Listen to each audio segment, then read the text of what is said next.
the heart of the business remains the same, lovingly preparing and serving his Nana Isabel's authentic Sonoran Mexican recipes and giving back to their beloved community.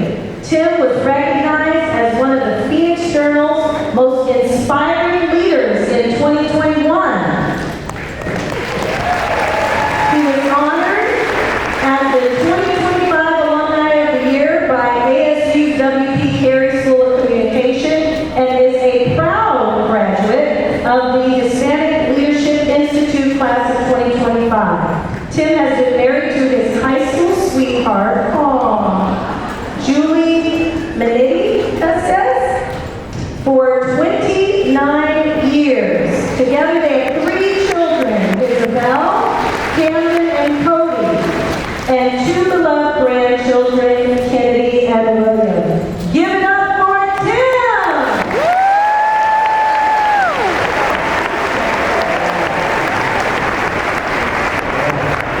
All right, thank you everybody. Thank you for having me. Maggie, thank you for inviting me today, but Maggie did me dirty, putting me after Dr. Dixon. I mean, the guy that does tacos and burritos has to follow that. That's a tough act to follow. She's going to the Bay Area to speak after this, and I'm going to Chandler to roll green chili bros.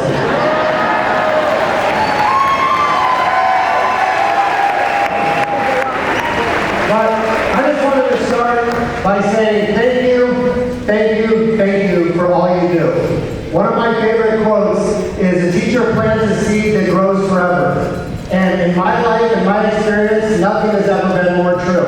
I had an amazing educational experience growing up, from elementary school, junior high, high school. I was so fortunate, but it wasn't just the lessons I learned in the classroom. In fact, truth be told, I never used a graphing calculator in my life.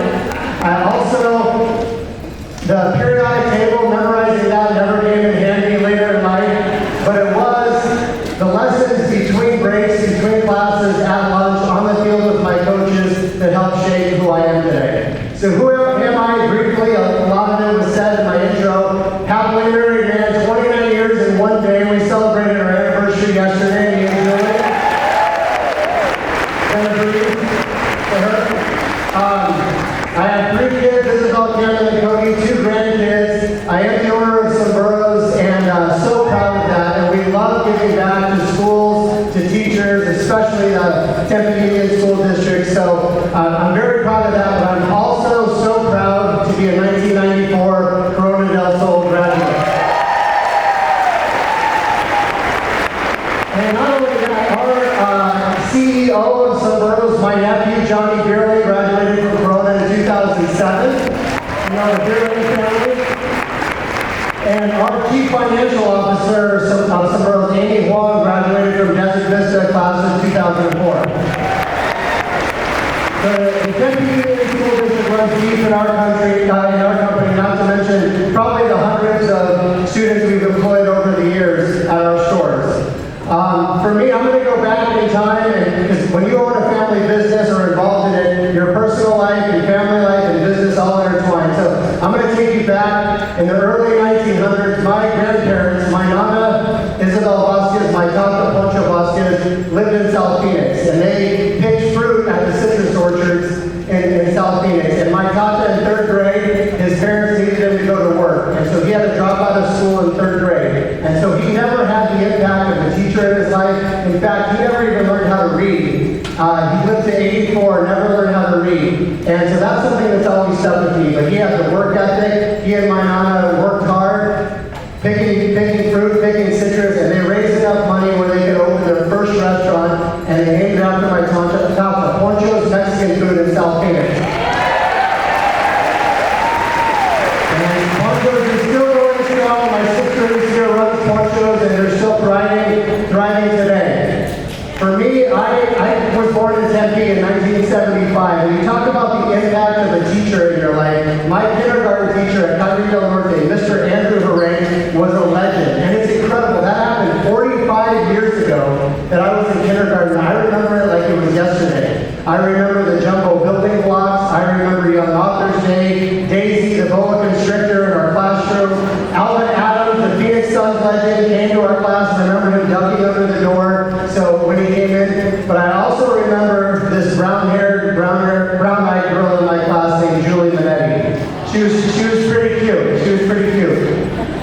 Her parents owned Manetti's, which was an Italian restaurant on rural Guadalupe. My parents had Someburros, and we opened Someburros in 1986, and I was 11 years old, and I had to start way down on the totem pole back then. Me and Amy used to go out and have to dress in the donkey costume on the corner and dance for all the cars to come in. So when I say start at the bottom, it was the way bottom. But I left Kyrene del Norte in second grade, moved to Waggoner Elementary School. I had to say bye to little Miss Julie Manetti. And when I got to Waggoner Elementary School, I just had the best teachers, and I want to shout them out. Mrs. Campbell, Mrs. Williams, Mrs. Scoville, Mrs. Cormany. They had a huge impact on my life. And then I went right next door to Kyrene Junior High. I know it's Kyrene Middle School now, and had Mr. Inouye for math. Mrs. Neal was Mr. Inouye. Shout out to Mr. Inouye. He did give me ISS one day for playing pencils in his classroom. Still one of my favorite teachers. Mrs. Neal, my English teacher, and then Mr. Brian Denham, who was my baseball coach. Shout out to Mr. Denham. Then came the summer before freshman year of high school, and a lot going on. Pueblo was the other middle school, joined with Kyrene, and we all went to Corona. So over that summer, we would all meet on weekend nights at Laguna Village Movie Theater on Kyrene and Ray. Rest in peace to Laguna. And at Laguna Theater, across the parking lot one day, I was looking at the girls from Pueblo, and that brown-haired, brown-eyed girl was there, and my heart kind of started fluttering, Miss Julie Manetti. I got a crush on her pretty quickly, and then on June 26, 1990, I remember the date because it was 122 degrees, the hottest day ever in Tempe.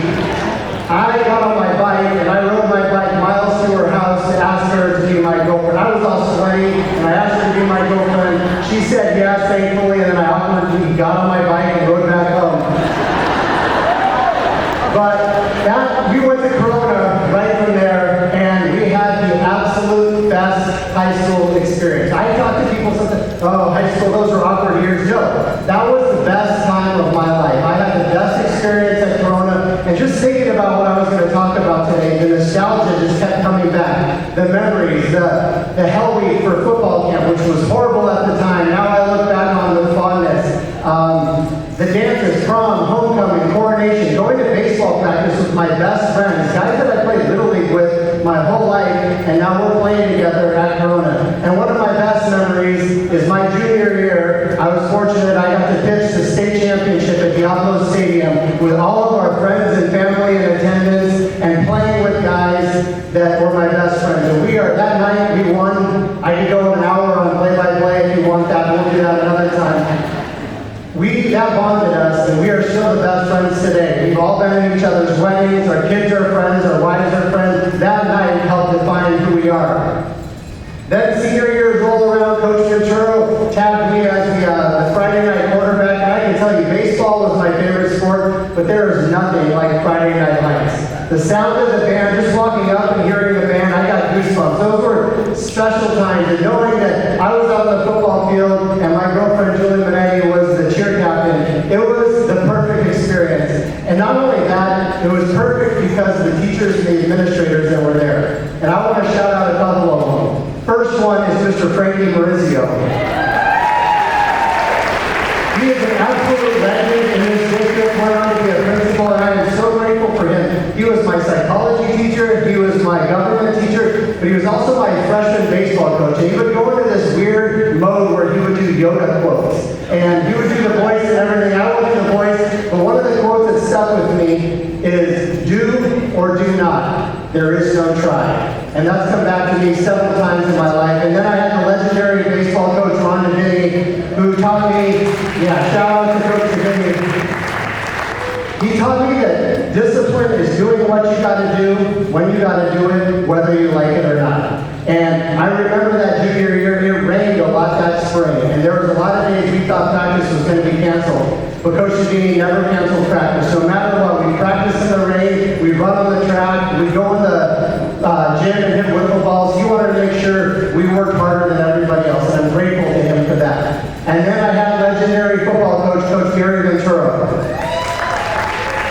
And what that man taught me through his example, and probably the most impactful words that have affected my life, is you can't always control what happens to you, but you can control how you react to it.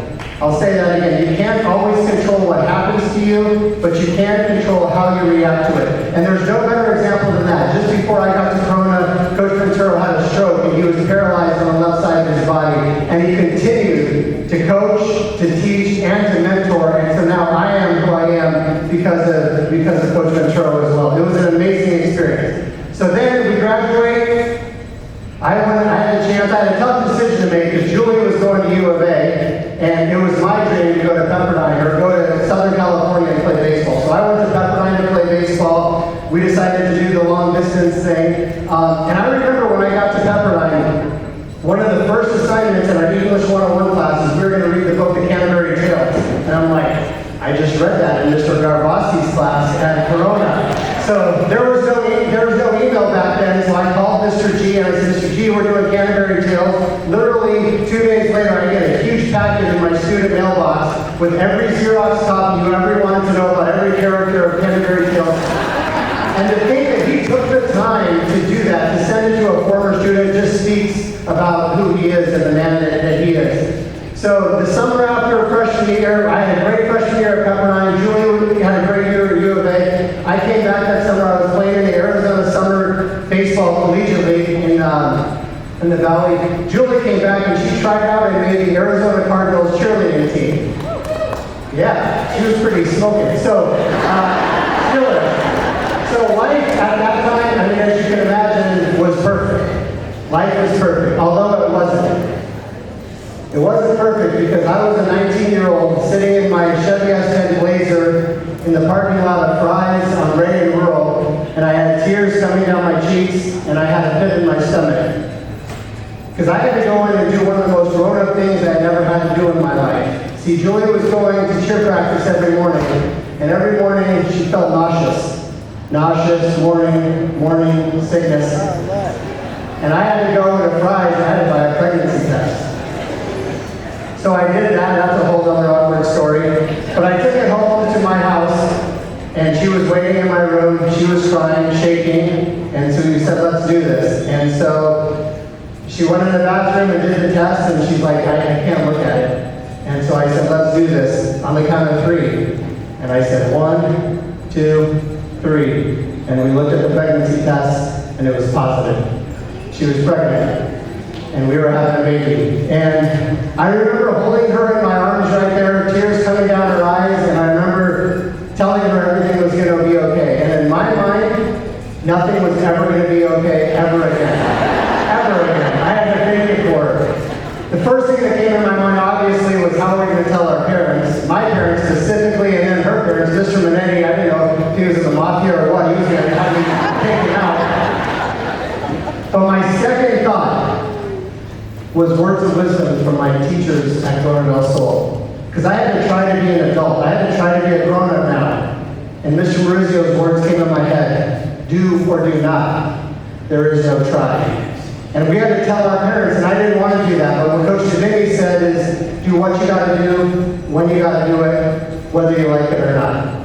And the most impactful is Coach Ventura, and it's the perfect example of you can't always control what happens to you, but you can control how you react to it. So after a sleepless night, I did get up the next morning, and Julie and I knew we had to take all that advice, we had to come up with a plan. We were going to get married. I had to call my coaches at Pepperdine, tell them I was transferring to ASU. Luckily, Coach Murphy at ASU gave me a spot on the team. Julie transferred from, no, she obviously quit the Cardinals because those uniforms were going to fit right back here. And then she transferred to MCC because she wanted to study child development under Dr. Marty Martin, and she wanted to be the absolute best mother she could be. And those are the sacrifices that we had to make. But also, when I'm going to ASU, taking 19 credit hours, playing baseball, I needed a job, a job, because I had to buy diapers and baby food. So the easiest job for me to get was at our family's restaurant, Someburros. And that's when I fell in love with the business, serving my Nana Isabel's recipes to the community, taking what I'm learning at my business classes at ASU, and combining it with the business of the family business. So we slowly started growing. I talked to my parents, my sister, we decided to open the second Someburros on Stately and Baseline and continue to grow from there. And I will tell you, with 17 locations, 800 employees, it's amazing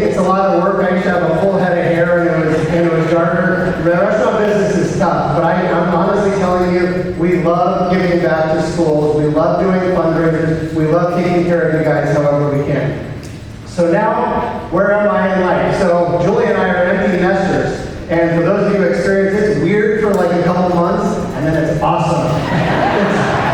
We're over the weird part now. But when we were young, we couldn't afford to live in Tempe when we were just starting out, so we moved out to Gilbert where houses were a little cheaper. But we wanted to find a community that felt like the Tempe Union District. We wanted to raise our kids from elementary school all the way up with their same friends, just like we were lucky enough to do. So we raised them in Gilbert. They graduated from Campbell High School. That surprise baby, my daughter Isabel, who we named after my grandmother, she's 29 now. She graduated from ASU. She married her husband, Tommy Hudson, who was a football player at ASU, and they have the 2 kids. My son Camden, he was the athlete. He played baseball at the University of San Diego, and then now he's playing in Europe and Switzerland professionally. But then my last one, my baby Cody.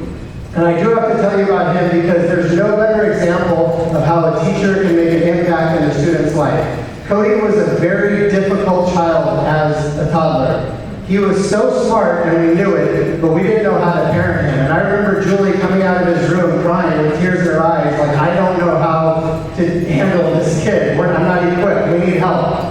And I remember I'm like, I'll take care of him because this is all in Camden, we're into sports. I'm like, I'll sign him up for soccer. And so we got in the wagon to go to the practice at the park. I was the coach, and he wouldn't get out of the wagon.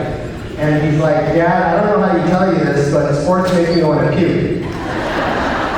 And I said, okay, Cody, well, that's fine. I wish you would have told me before I signed up for the whole season. But what are you interested in? And he said, well, I love cooking. I love baking with Grandma. I love school. I love gardening. I love learning. And I said, let's do that. And he was fortunate at school, at Fort Settle Elementary, that his teachers celebrated his differences and who he was as a young man. He wasn't the athlete, but they loved who he was. And every day, rather than go to recess and play kickball or soccer, he went in, and him and the 4th grade teachers would all have lunch together. And he just loved talking to them. And that special time that wasn't about academics meant so much to them. And they celebrated who he was and his strength. And just a couple months later, when he was 11 years old, he got picked to be on the Kids Baking Championship on the Food Network. So all his work went to that. And then that same summer, he won a contest, and he got to go cook for and meet Michelle Obama at the White House and attend the Kids State Dinner. All because of these teachers that inspired him. He then had the opportunity to go to Tempe High School, still didn't do sports. He was never going to be the quarterback or the pitcher on the baseball team, but he loved all the things that you guys provide to every single student. He loved the clubs. He was in 11 different clubs. He was in student council. He loved planning the assemblies. He loved planning the dances. Everything that was so different, and you guys do such a great job cultivating those skills. And then I remember his senior year, it was in the spring, we were at my parents' house, and he was gardening with my dad in the backyard, and he had his gloves on, and he got a call on his phone. And he looked at his phone, and he's like, Todd, I better get this. And he took off his gloves, and he's like, it says it's from Cambridge, Massachusetts. And he answered the phone, he went on the side of the house for about 10 minutes, and came back after his conversation, and he sat me and Julie down on the couch, and he said, Mom and Dad, I just got into Harvard University. And I'm proud to say, this last month, 4 years back, last month, Julie and me and my mom and dad and Julie's mom and dad got to go to Harvard and watch his graduation. And this is a total brag, but I like that you guys tell him we got straight A's there at Harvard all 4 years. But why I say that also is to think about my Tata Poncho and think about the fact that he never finished 3rd grade and never learned how to read. And now Cody, here he is, graduated from Harvard. And I can tell you, and I'm not just saying this because we're here, I mean it from the bottom of my heart, the difference is teachers like you. Your role in the future is vital to the future of these kids. You are shaping lives every single day, not just academically, but emotionally and morally. You are the safe space for a lot of these kids. They don't all have the best home life, and sometimes the stability and consistency of your classroom is the best thing that they have all day long.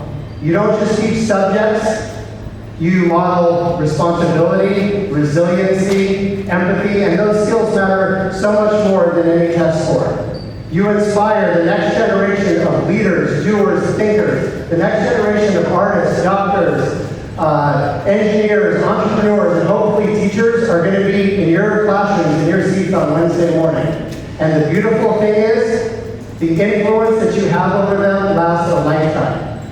Decades from now, they won't remember every assignment, but they will remember how you supported them and how you made them feel. Lastly, I just want to say thank you for all that you do every single day. You are doing the important work. You are making a difference in the lives of these kids. And I want you to know that I see you, I appreciate you, and I am grateful for you. And from me, my family, and our entire community, thank you for all you do.